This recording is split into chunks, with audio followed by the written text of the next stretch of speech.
Hi guys, thanks for tuning in tonight. I know I didn't really talk a whole lot about this live session tonight as there is so much going on in our world right now, and I did a lot of thinking about whether or not I even wanted to come in tonight, but the things that I did want to talk about, I really feel are important and will be really helpful for you guys in your settings and in going back into your practices and in welcoming more children. So, but before we get started, I'm just going to do my usual checks. Just make sure I can hear everything. Yeah, that's good. Oh my. Okay, so good. Awesome. Okay, so again, I came in tonight because I wanted to give you guys some really valuable information as you're welcoming more children back into your settings, and with all of the new rules and regulations, I know we have lots of concerns, and so with my knowledge and my experience, I've been having some thoughts around what's going to happen when a lot of the times I've seen in the new settings that a lot of like soft materials have needed to be removed, which I understand because it's not as easily cleaned, but a lot of the time these children need these materials to help regulate. So I thought I'm gonna give you guys a little insight as to what to potentially look for when a child is really struggling, and with that, we're gonna look within our senses. So I'm just gonna get the next thing going. Okay.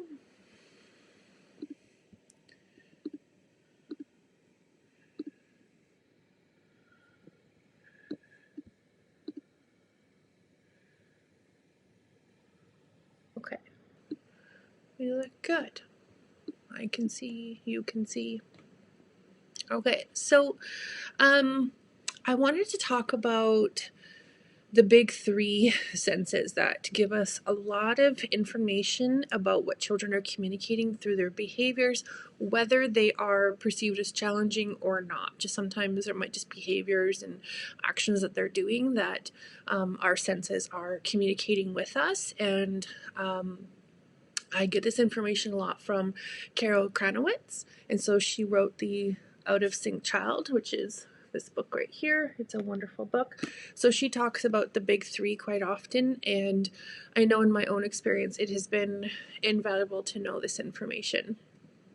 So I'm going to try and keep it short and sweet tonight, okay? So just a little bit what to expect tonight. I'm going to just give you a very brief definition of what is sensory processing. We're going to go a little bit more into the big three senses, and then I'm going to give you a couple resources at the end of this, okay? So I wanted to start off with a really powerful quote that came from this Sensory Processing 101 book, is that sensory experiences are so powerful, they can rewire the brain. So think about that. So think about if it's a positive experience or a negative experience. So our sensory systems are constantly developing. They work 24/7. So it's really important for us to remember that when we're working with children. So what is sensory processing? So it's when our nervous system receives input into our senses and we turn them into appropriate motor and behavioral responses. So a really simple example would be a child goes to touch something that's really hot and they pull their hand away. That temperature that they've taken in through their hand is telling them that it's hot. So that information is going up into their brain, and their brain is able to recognize the information. They're saying, "Oh, it's too hot," and the behavioral response is to pull the hand away. Okay, so that's very, very simple way to explain it. Okay. Okay, so a lot of the time we can categorize children's behaviors into either being hypersensitive or hyposensitive. So This is the kinds of reactions that you're going to see typically within the senses. So the very first thing I guess I should be saying is that we have way more than just 5 senses. We actually have, there's at least 8 we need to know of. In some of my research, I've read that there's many more than that, but there are 8 senses that we actually need to be aware of. So within that, how we process the information, sometimes our reactions can be perceived as like extreme, and we over respond, which is like the hypersensitive. And then there's other times where it seems like there's no reaction, they don't even notice it, and that's the hyposensitive response to it.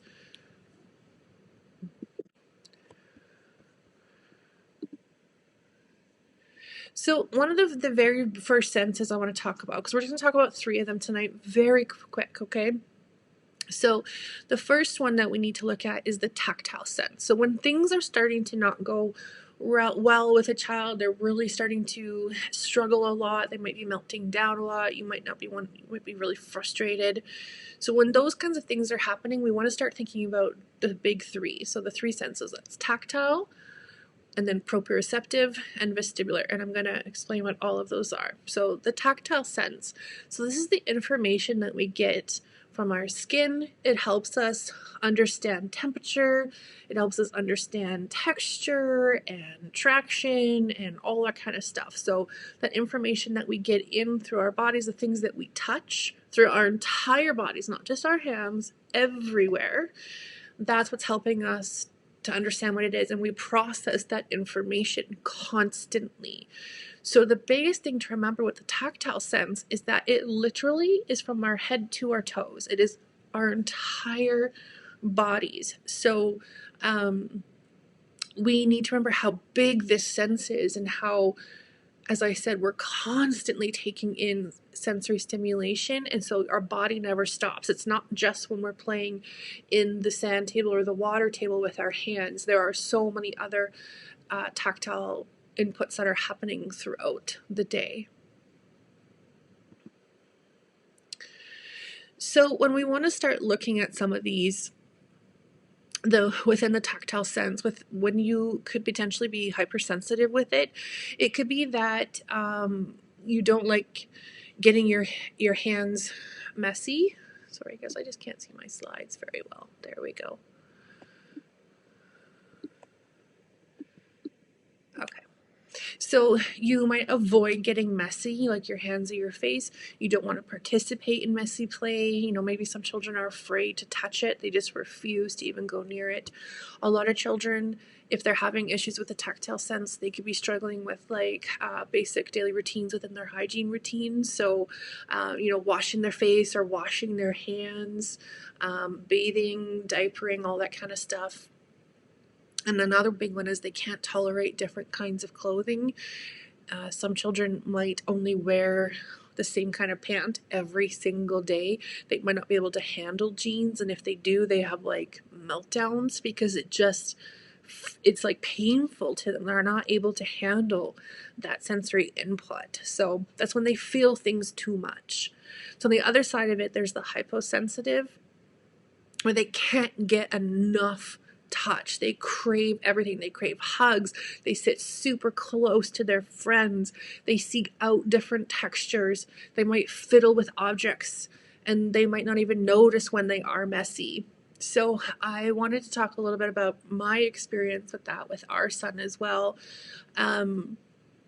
Because many of you know our son was diagnosed with autism spectrum disorder, and so one of the very first things that I learned about through him was his senses. And actually the very first sense I learned the most about was the tactile sense, because the first thing that he did that I noticed was he started to rub his head on the doors and floors and walls all the time, all day long, every single day. This wasn't just like a one-off thing. It was constant, and I didn't understand it. It wasn't until I finally read The Out of Sync Child, that's the first book I started reading, and I realized that he needed that input.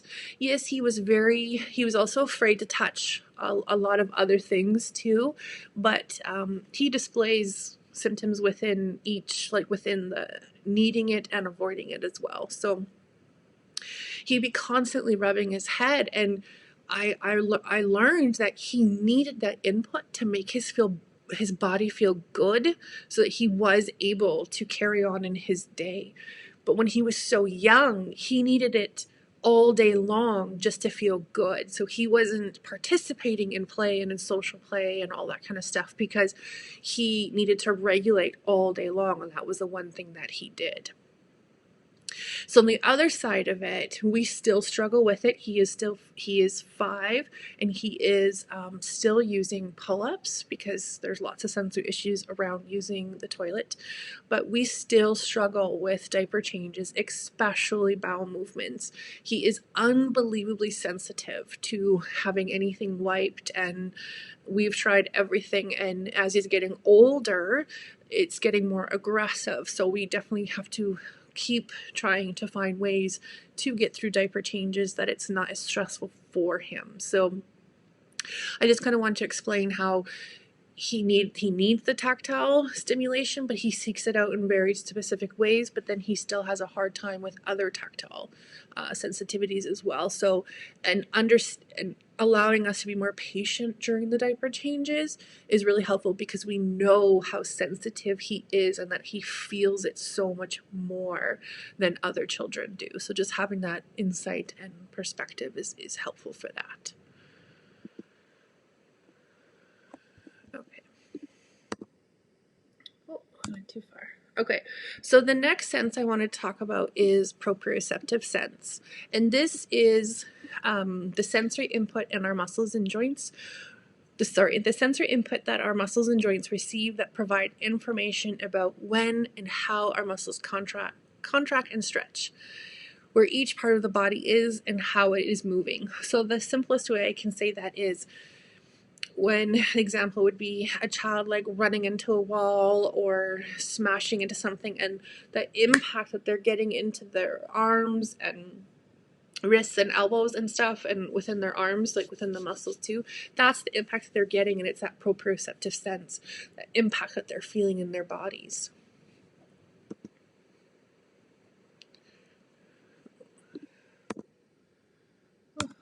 Difficulties tonight. Okay, so within this sense, if you are hypersensitive, this means that you need rough and tumble play a lot.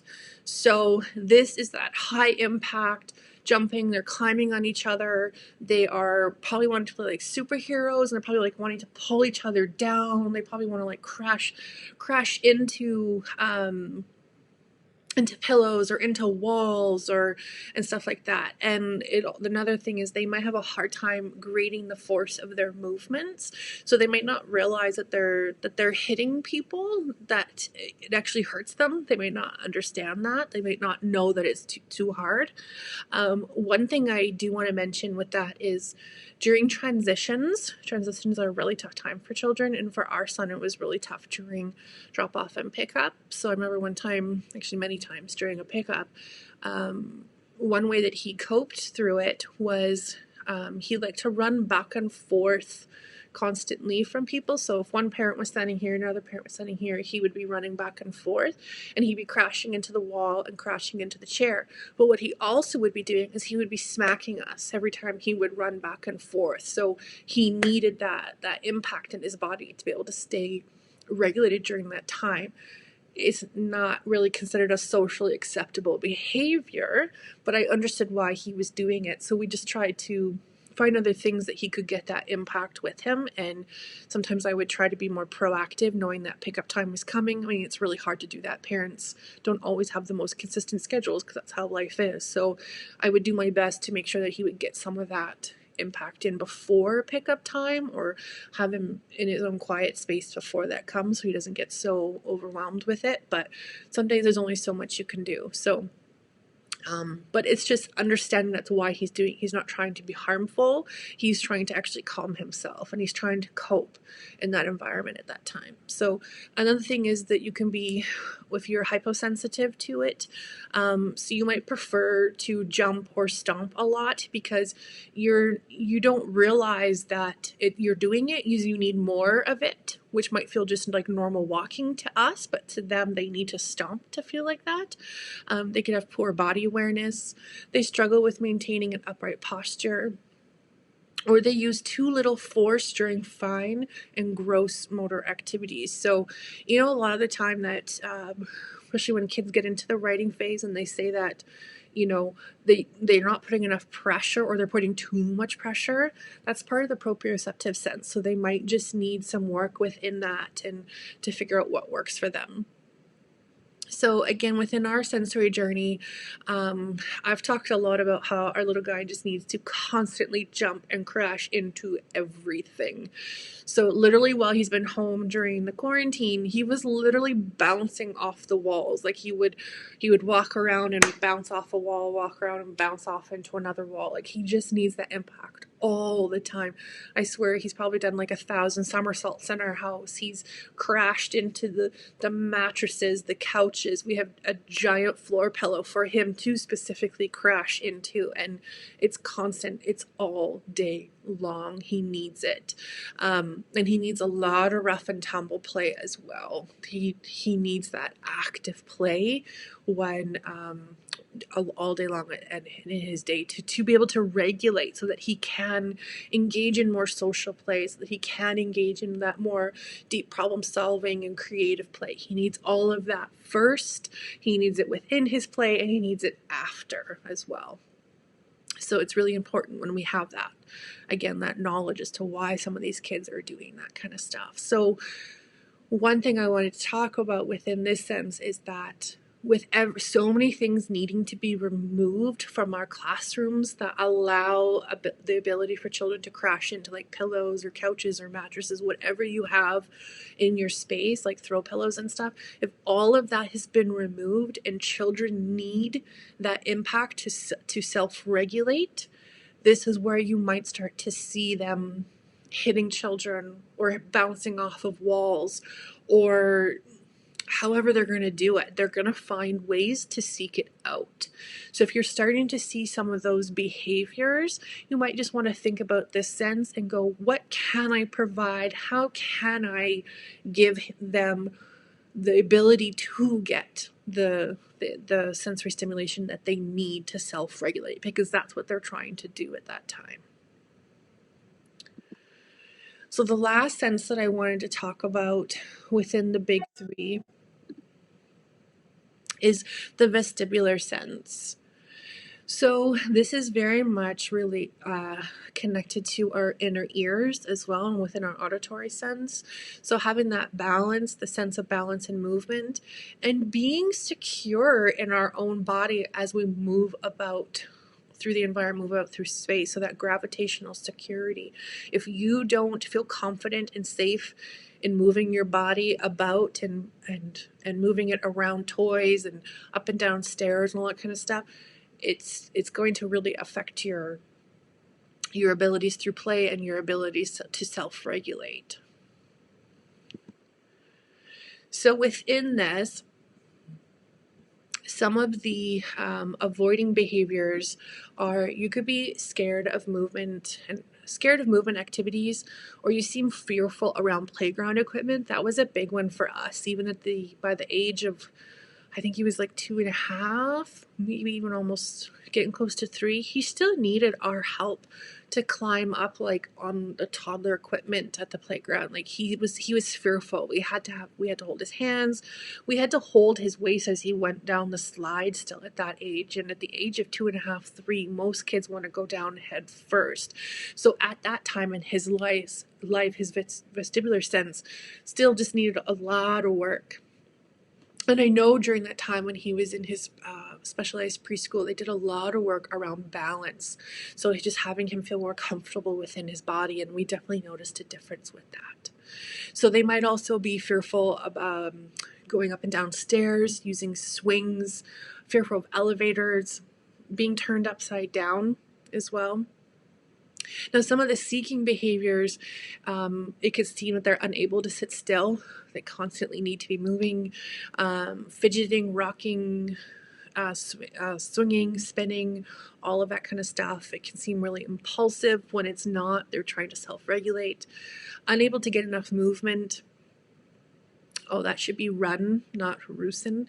Run everywhere instead of walking. So because they're seeking it out. They need more than, I hate to use the words typical, but they just need more for their bodies to be able to self-regulate.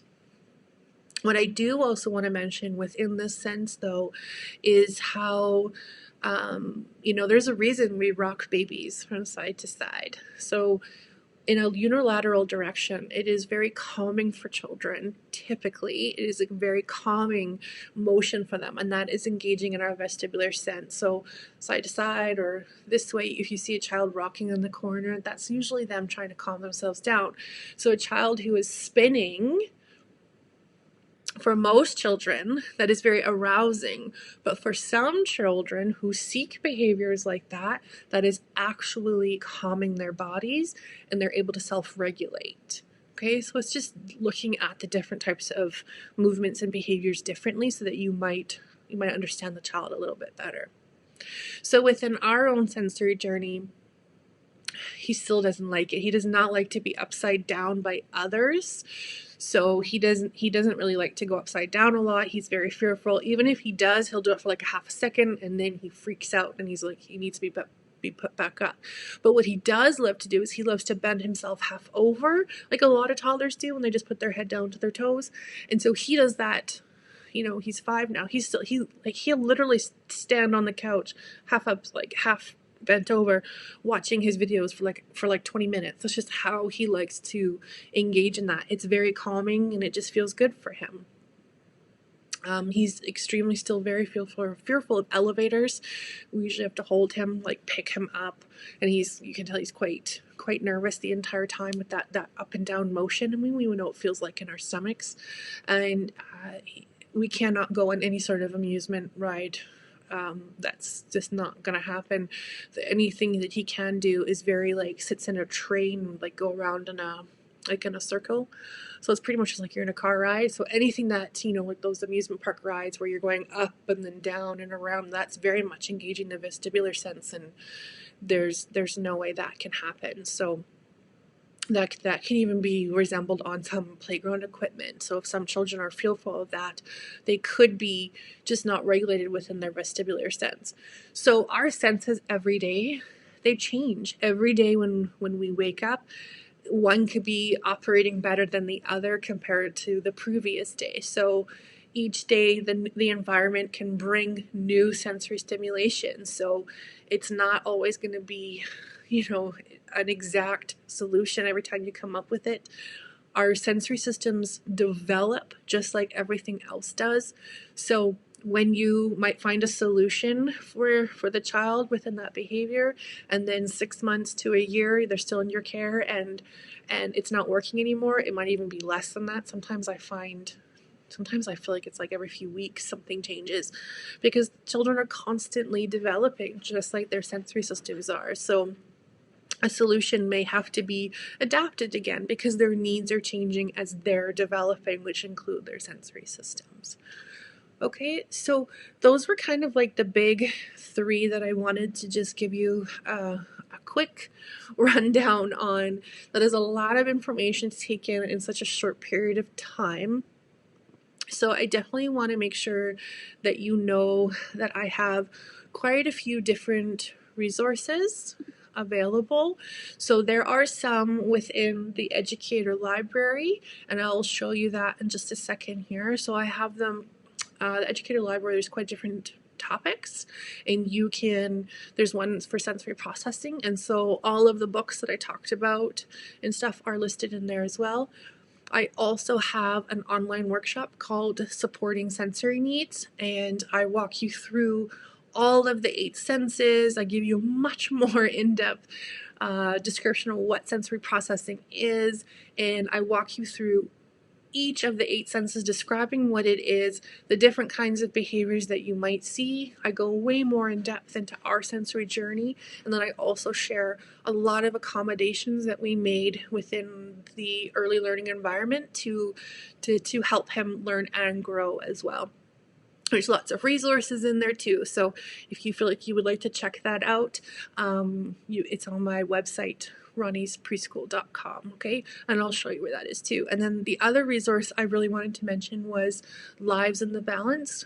So Dr. Ross Greene, if you have been following me for a while and listening, I talk about him quite often. He has tons of amazing resources on there as well, because I never want to just claim that every behavior is going to be sensory related. That's just something that I like to talk a lot about and what my knowledge is. So Dr. Ross Greene has a lot of other resources that can help you create plans around behaviors as well, and he helps you change your lens and your perspective on behaviors too.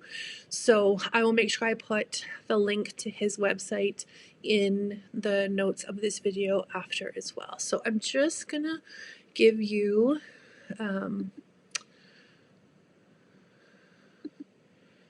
just want to quickly show you this isn't working now.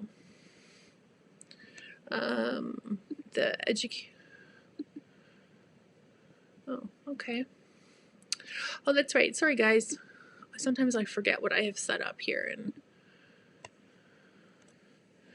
okay, there we go. That's why.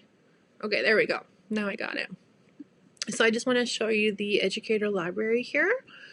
So as I said, it is categorized in lots of different topics. So there is one here for sensory processing.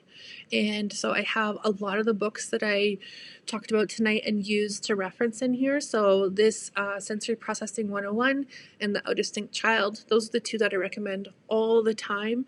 I actually believe Sensory Processing 101 should be a book used in the early childhood like in the academic programs to becoming an ECE. It is a wonderful book, so I highly recommend it. It's got tons of information, tons of ideas, and it's written from an educator and a parent perspective, and they have the appropriate therapists and stuff providing the information. So it's a really great book. And then the Out of Sync Child, I really love reading Carol Cranowitz stuff.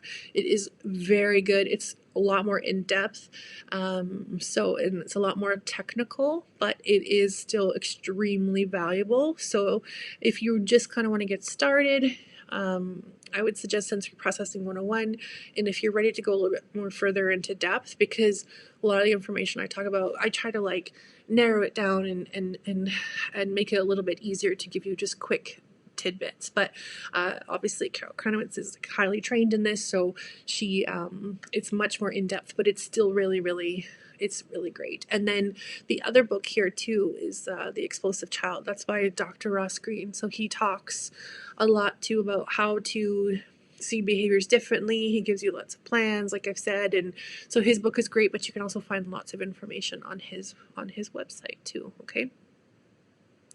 So when you come to ronniespreschool.com, and if you are interested in looking up that workshop, if you just go to e-learning, it's under workshops, and you can take a look and see if it's something that you would like to take. So sorry guys, a lot of scrolling. So it is a 3-hour online workshop. So it is mostly reading, but there are videos and there's resources and lots of images. I try to make it as interesting for you as possible while you're taking some PD. So it is 3 hours of PD as well. There is a resource guide too. That is yours. You do get unlimited access. You get instant access. There's no time limits, no anything like that. So once you've enrolled, it's there for you. You can take as long as you want. You can repeat it as many times as you want as well. And if I make any updates to it, that's included too. And so then also right now, I'm also including a bonus workshop called Solving Behaviors Together. So this is going not just looking at the sensory aspect, it's looking at a few other things too, and just kind of helping you walk through some perspectives you might be having on behaviors. So that's included as well if you were to enroll in the supporting sensory needs.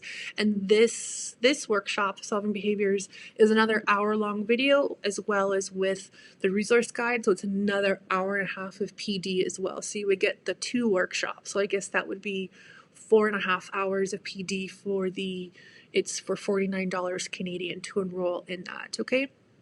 So if you're interested or if you have any questions, you can feel free to comment or send me a private message or send me an email as well, okay? And then I'll make sure I put the link to for the Lives in the Balance as well, and then all these other links too that I talked about here, the library and the workshop in